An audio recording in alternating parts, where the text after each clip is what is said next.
নমস্কার প্রিয় দর্শক বন্ধুরা, আপনারা দেখছেন আপনাদের প্রিয় চ্যানেল কমটেক এসপি। তো চলে এসেছি নতুন একটি আপডেট ভিডিও নিয়ে। আজকে আমরা মূলত আইসিটি ফিফথ এবং সিক্সথ এই দুটি ফেজ নিয়ে আলোচনা করব, তাদের সরকারিকরণের বিষয় নিয়ে।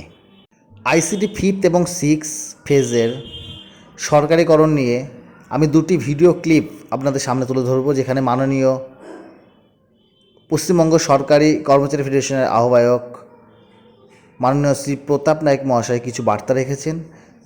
আপনারা মনোযোগ সহকারে ভিডিওটি দেখবেন এবং সাথে আমরা আইসিটি যে সপ্তম ফেজ রিক্রুটমেন্ট তার নিয়োগ কবে থেকে হতে চলেছে এই বিষয় নিয়েও আমরা কথা বলবো। তো যারা চ্যানেলে নতুন তারা অবশ্যই চ্যানেলটিকে সাবস্ক্রাইব করবেন এবং পাশে থাকা বেল আইকনটিকে অল করে রাখবেন এরকম নতুন নতুন আপডেট ভিডিও সবার আগে পাওয়ার জন্য। তো চলুন ভিডিওটি শুরু করা যাক। আইসিটি সপ্তম ফেজ রিক্রুটমেন্টে যে তথ্যটি উঠে আসছে সূত্র মারফত, সেটি হচ্ছে আগামী যে 30শে এপ্রিল যে গ্রীষ্ম বিকাশ বা গরমের ছুটিটি পড়ছে, গরমের ছুটিটি ক্লোজ হওয়ার পরেই তারা স্কুলে জয়েন করবে, এমনই খবর উঠে আসছে।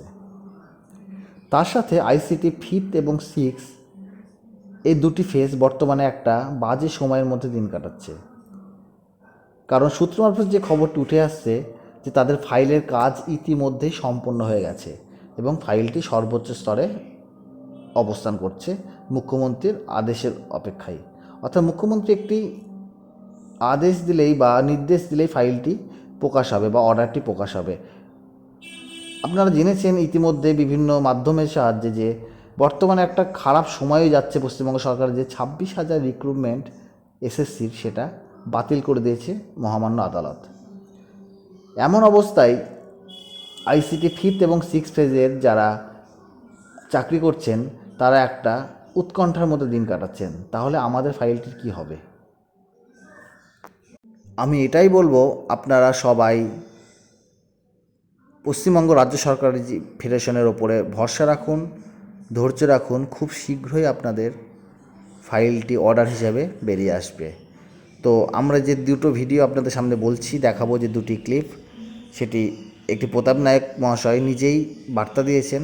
তো ভালো করে মনোযোগ করে শুনবেন ভিডিওটি এবং অবশ্যই চ্যানেল আমাদের নেত্রী কর্মচারী দরদি উনি ঠিক সতার সময় ঠিকভাবে দিয়ে দিচ্ছেন। আগামী দিনও আইসিটি 6 এবং 7 পেজ প্রত্যেকটা কর্মচারী আমি জানি আইসিটি ফিফথ অ্যান্ড সিক্স তারাও তাদের যে ব্যাপারটি আছে তারা আমরা দেখছি, সেটা দ্রুত আশা করছি তাদের সমস্যার সমাধান হবে।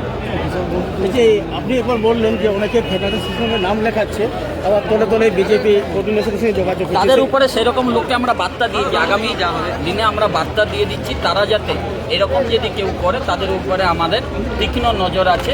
এরকম যদি লোক থাকে যারা ফেডারেশনে মেম্বারশিপ নিয়ে বিশ্বাসঘাতকতা করার চেষ্টা করবে, তাদেরকে আমরা ফেডারেশনের সদস্য পদ থেকে শূন্য পদের বিষয়ে গ্রুপ সি কন্ট্রাকচুয়াল কর্মচারী বলুন, কিংবা 192 ওয়ার্ডে যারা আছে তাদের কথা বলুন, কিংবা বিএসসি এর কথা বলুন, সকল স্তরের কর্মচারীর জন্য আমরা করেছি।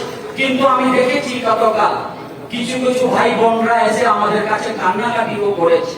তারা একটু যদি এইটা দেখা হয়, আমি জানি আইসিটি ফিফথ এন্ড সিক্স কথা দিয়ে যাচ্ছি বন্ধুরা, আমরা আমার চেয়ারম্যান সাহেব আছেন, আমরা আপনাদের পাশে ছিলাম, আছি, আগামী দিনেও থাকবো। এটা আমরা জয় করেই ছাড়বো। তার কারণ 1 থেকে 4 হয়েছে, মানে 5 থেকে 6 হবে। সময়ের অপেক্ষা, শুধু ভালোবাসা আশীর্বাদ রাখতে হবে। আপনাদের মাথার মধ্যে কিছু বিরোধীরা চক্রান্ত করে, প্ল্যান করে, বিভ্রান্ত করার চেষ্টা করে। আমরা জানি সেই প্রলোচনায় পা দেবেন না। আপনাদের চাকরি যদি কেউ সুনিশ্চিত করতে পারে তার নাম মমতা বন্দ্যোপাধ্যায়। আপনাদের পাশে যদি কেউ দাঁড়াতে পারে তার নাম পশ্চিমবঙ্গ রাজ্য সরকারি কর্মচারী ফেডারেশন। আর কেউ নেই, কেউ নেই, কেউ নেই। ভিডিওটি ভালো লেগে থাকলে অবশ্যই একটি লাইক করবেন এবং চ্যানেলে যারা নতুন তারা চ্যানেলটিকে সাবস্ক্রাইব করে পাশে থাকা বেল আইকনটিকে অল করে দেবেন। ধন্যবাদ। দেখা হচ্ছে পরের ভিডিওতে।